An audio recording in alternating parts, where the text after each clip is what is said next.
જૂનાગઢ જિલ્લાના વિસાવદર વિધાનસભા બેઠક પર 19 જૂન 2025ના રોજ યોજાનારી પેટા ચૂંટણી માટે રાજકીય માહોલ ગરમાયો છે।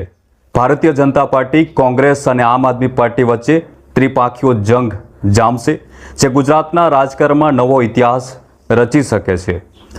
ભાજપે પોતાના ઉમેદવાર તરીકે કિરીટ પટેલને મેદાને ઉતાર્યા છે, જેમણે પોતાના આકર્ષક વચનો અને આકર્ષક પ્રચારથી ચર્ચામાં રહેવાનું શરૂ કર્યું છે।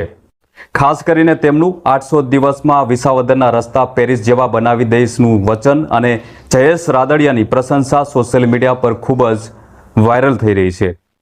નમસ્કાર, હું છું દિનેશ ઝાલા અને વિડીયોમાં આગળ વધતા પહેલા અમારી ચેનલને સબસ્ક્રાઇબ કરવાનું ભૂલશો નહીં। ભાજપના ઉમેદવાર કિરીટ પટેલનો એક વિડીયો સોશિયલ મીડિયા પર ખૂબ જ ચર્ચામાં છે, જેમાં તેઓ આમ આદમી પાર્ટી અને તેના નેતા અરવિંદ કેજરીવાલ પર આકરા પ્રહારો કરતા નજરે ચડે છે। વિડીયોમાં કિરીટ પટેલે કહ્યું હતું કે 400 કરોડના શીશ મહેલમાં રહેતા મુખ્યમંત્રી કરતા જયેશ રાદડિયા ઘણા સારા છે। તેમણે 400 દીકરીઓના સમૂહ લગ્ન કરાવ્યા છે। આ નિવેદન દ્વારા તેમણે આપના નેતૃત્વને નિશાન બનાવ્યું હતું અને સ્થાનિક નેતા જયેશ રાદડિયાની સામાજિક કામગીરીની વાહવાહી કરી હતી। આ ઉપરાંત તેમણે જયેશ રાદડિયાને ભવિષ્યમાં મંત્રી બનતા જોવાની ઈચ્છા પણ વ્યક્ત કરી હતી, જેનાથી રાજકીય વર્તુળોમાં નવી ચર્ચાઓ શરૂ થઈ છે।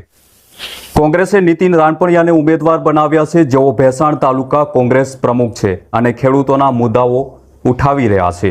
આપે પોતાના પૂર્વ ગુજરાત પ્રમુખ ગોપાલ ઇટાલિયાને મેદાને ઉતાર્યા છે, જેઓ લેવા પટેલ સમુદાયના યુવા ચહેરા તરીકે ઓળખાય છે। પ્રજાશક્તિ ડેમોક્રેસી પાર્ટીએ કિશોરભાઈ રાણપરિયાને ઉમેદવાર બનાવ્યા છે, જેથી ચૂંટણીનો માહોલ વધુ રોમાંચક બન્યો છે। ભાજપે પોતાના પ્રચારને ગતિ આપવા માટે મુખ્યમંત્રી ભૂપેન્દ્ર પટેલની હાજરીમાં કિરીટ પટેલનું નામાંકન ભર્યું, જેમાં જનસમર્થનનો માહોલ જોવા મળ્યો હતો।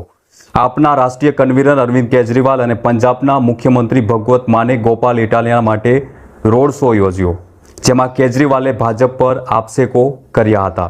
તેમણે જણાવ્યું હતું કે ભાજપે વિસાવદરના લોકોનું અપમાન કર્યું છે, કારણ કે તેઓએ અમારા ધારાસભ્યને તોડીને પોતાની પાર્ટીમાં લઈ લીધા છે। આપના એક ટ્વીટમાં ગોપાલ ઇટાલિયાને શિક્ષિત યુવા નેતા ગણાવી કિરીટ પટેલને ભ્રષ્ટ ગણાવ્યા હતા, જેનાથી વિવાદ વધુ વકર્યો છે। મિત્રો, વિસાવદર બેઠક લેવા પટેલ સમુદાયનું વર્ચસ્વ ધરાવે છે અને અગાઉ ભાજપના દિગ્ગજ નેતા કેશુભાઈ પટેલનો ગઢ રહી છે। જોકે છેલ્લા 18 વર્ષથી ભાજપ આ બેઠક જીતી શક્યું નથી। 2022માં આપના ભૂપેન્દ્ર ભાયાણીએ આ બેઠક જીતી હતી, પરંતુ તેમના ભાજપના જોડાવાથી આ ચૂંટણીનું મહત્વ વધુ વધ્યું છે। વિસાવદરની આ પેટા ચૂંટણી ગુજરાતના રાજકારણમાં ભાજપની શક્તિ, કોંગ્રેસની પૂર્ણાગમની આશા, આપની ઉભરતી હાજરીનું પરીક્ષણ કરશે। કિરીટ પટેલનું પેરિસ જેવા રસ્તાનું વચન, ગોપાલ ઇટાલિયાની યુવા ઉર્જા અને નીતિન રાણપરિયાનો સ્થાનિક પ્રભાવ 23 જૂન 2025ના રોજ પરિણામો જાહેર થતાં જ સ્પષ્ટ થશે। આ ચૂંટણી ગુજરાતના રાજકીય ભાવિની દિશા નક્કી કરવા માટે મહત્વપૂર્ણ ભૂમિકા ભજવશે। તો મિત્રો, આ હતી વિસાવદર પેટા ચૂંટણીની મહત્વપૂર્ણ માહિતી। તમારું શું કહેવું છે કમેન્ટ કરી જરૂર જણાવજો અને આવા જ મહત્વના વિડીયો જોવા માટે અમારી ચેનલને સબસ્ક્રાઇબ કરવાનું ભૂલશો નહીં। જતા પહેલા વિડીયોને લાઇક, શેર જરૂર કરજો।